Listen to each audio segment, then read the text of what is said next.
Então, eu devo começar a falar sobre sexualidade com a criança ou eu tenho que esperar ela perguntar? Quando a gente fala de criança pequena, os pais de crianças pequenas sempre são surpreendidos, porque a gente nunca sabe quando eles vão perguntar. E eles sempre perguntam quando a gente não está esperando. A gente nunca está esperando.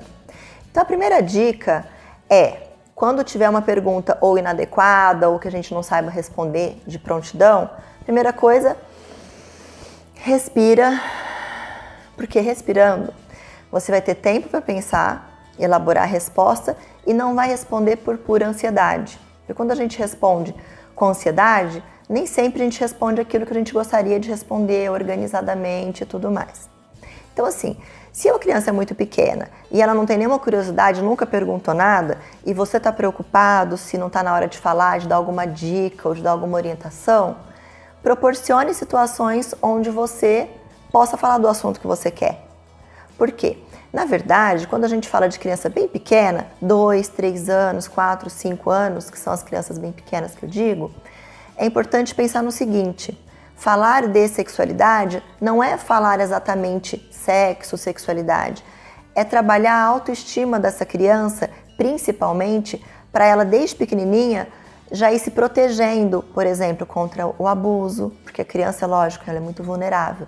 Então, cuidar das partes íntimas, fazer ela ter amor próprio, ela gostar do corpo dela, nos momentos em que for limpar, nos momentos do banho, por exemplo, falar sobre a intimidade, falar sobre que naquelas partes íntimas ninguém deve tocar, da mesma maneira que a criança também não deve tocar nas partes íntimas do amiguinho e nem de outra pessoa, com naturalidade. Por quê? Porque aquelas partes são só suas. E a criança com 5 anos, por exemplo, ela já entende muito bem o que é intimidade, que é a privacidade. Então, é importante desde pequeno ir mostrando para a criança que ela tem que gostar do corpo dela, que o corpo é só dela, que ela não tem que deixar as pessoas mexerem nela de uma maneira que ela não goste, que ela se sinta desconfortável. Isso é uma das dicas até para abuso, para proteger contra abuso. Então, é muito comum na fase de 3, 4, até mesmo 6 anos, a curiosidade que as crianças têm em relação ao órgão sexual do sexo oposto. Então, a gente chama de jogos e de brincadeiras sexuais e que são super saudáveis e normais para o desenvolvimento da criança, para a construção da sexualidade, a curiosidade de querer ver, querer, muitas vezes pegar.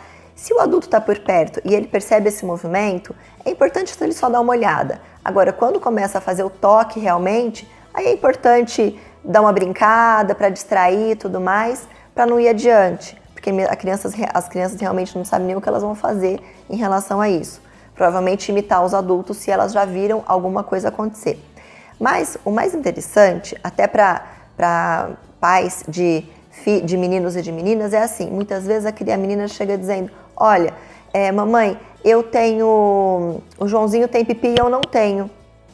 Não tem problema, a questão não é essa, de ter ou não ter. A questão é que a gente deve orientar: você tem perereca e o Joãozinho tem pipi. Não é que a menina não tem o pipi, porque senão dá a sensação que é mais valorizado o órgão sexual masculino do que o feminino, e cada um tem o seu, não existe um valor maior ou menor em relação a isso, tá? Isso é muito importante.